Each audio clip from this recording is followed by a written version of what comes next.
the University of Washington and held a postdoc position at Columbia University.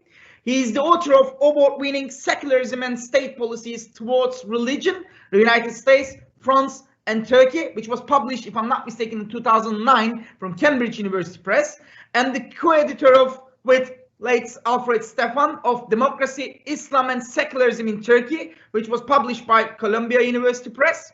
His works had been translated into Arabic, Bosnian, Chinese, French, Indonesian, Persian, and Turkish. His 2019 book, Islam, Authoritarianism, and Underdevelopment, A Global and Historical Comparison, which was published by Cambridge University Press, became the co-winner of the American Political Science Association's International History and Politics section Best Book Award. And if I'm not mistaken, Ahmet wrote an article for our first kickoff issue, something related with his new book, and I'm very much, Ahmet, the floor is yours, and as Jeff said, you have exactly maximum like 12 or 13 minutes.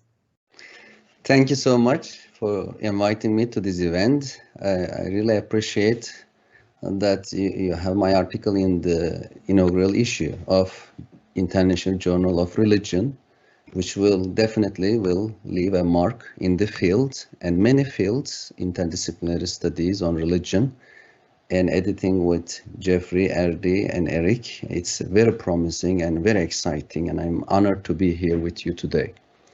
As you rightly say, Erdi, the article I wrote for the journal's first issue is directly related to the research I conducted for my book, Islam, Authoritarianism, and Underdevelopment, a Global and a Historical Comparison. So the main question I try to focus on in this article is the issue of religious freedom in the Muslim world today. And we began with the problem documented by Pew and many other surveys. And this is an aspect I didn't focus on the book, and I try to elaborate in the article.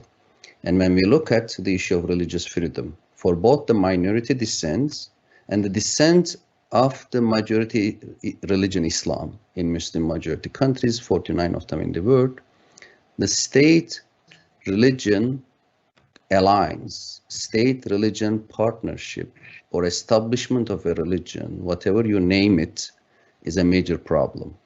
Because once this combination of the two powers, religion and state, happen, they did not tolerate, they would not and does not tolerate dissent, minority or majority religion. And a very well-known cliche about Islam is that there is no such thing as religion-state separation, and Islam is inherently different from Christianity. Many major scholars, including Samuel Huntington and Bernard Lewis, emphasize this again and again. And what is very interesting is that both Orientalist scholars or the critics of Islam from the right wing in the West or assertive secularists in the Middle East, they emphasize this point, and they're on the same page with Islamists like Sayyid Qutb, Hassan al-Banna, Mawdudi, who also say same thing, that there is no separation of religion and state in Islam. So these two seemingly polar opposite groups agree on that vehemently, and even the Muslim masses keep repeating this cliche. And in my book, I try to document that this is wrong, because from the 8th to 12th centuries, there was certain level of very deep separation between religion and state in Islam, in Islamic lands, whatever you name them. And a major explanation was that the Umayyad Empire from the mid-8th to mid-10th century or 9th century, early 9th, was established based on the persecution of the Prophet's family members. Therefore, for Shia Muslims, 15 of them in the Muslim world, the Umayyads were totally delegitimized.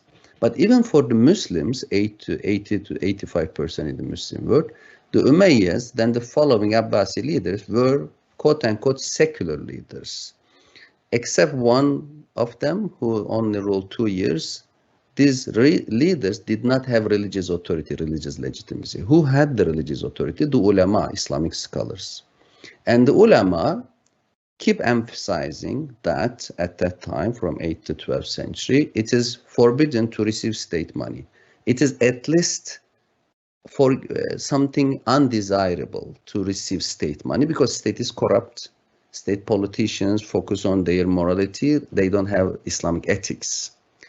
So, and this separation made what we call the Muslim Golden Age, because of the separation between religious, political, intellectual, and economic spheres to a certain degree. We see diversity, we see dynamism, we see toleration of dissent. Both Muslim, there were 73 different Muslim groups at the time documented, toleration of Christians and Jews, and then you have the polymath philosophers, you have economic dynamism, and the Muslim world was much more successful than Western Europe. But then, as I explained in the book, in the 11th century, things change. Economic, political transformation make the state structure more military-based, more centralized. Merchants were eliminated. Previously, 90% of Islamic scholars, ulema, were founded by commerce. But after the 11th century, the Seljuk Empire, followed by Mamluks, Ottomans, Safavi, Mughals, established chain of madrasas called the Nizamiya madrasas, supported, funded the scholars, made the ulema, Islamic scholars, partners of state, servants of the state. A genius scholar, Ghazali, reinterpret Islam, declare Farabi and Ibn Sina, two major philosophers, infidel, apostate, and then the dissent was declared heterodox, sometimes punishable by death. And then you have the stagnation economically, philosophically, until the present. The path dependence continue, and even today, unfortunately, out of 49 Muslim majority countries, 32 of them have laws punishing blasphemy, apostasy, and 6 of them have the death penalty. And when you ask them, they still refer post-11th century scholars, especially Ghazali. So this is what I analyze in the book. This is what I put in the context for the article on the issue of religious freedom. And about Islam, I have an optimistic note saying that, yes, for religious freedom, we need to really abolish these blasphemy laws.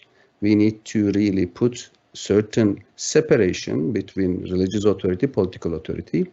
But what we see today is not from Islam's theology, Islam's inherent values. There is no essence as essentialist claim, but it's a historical construct.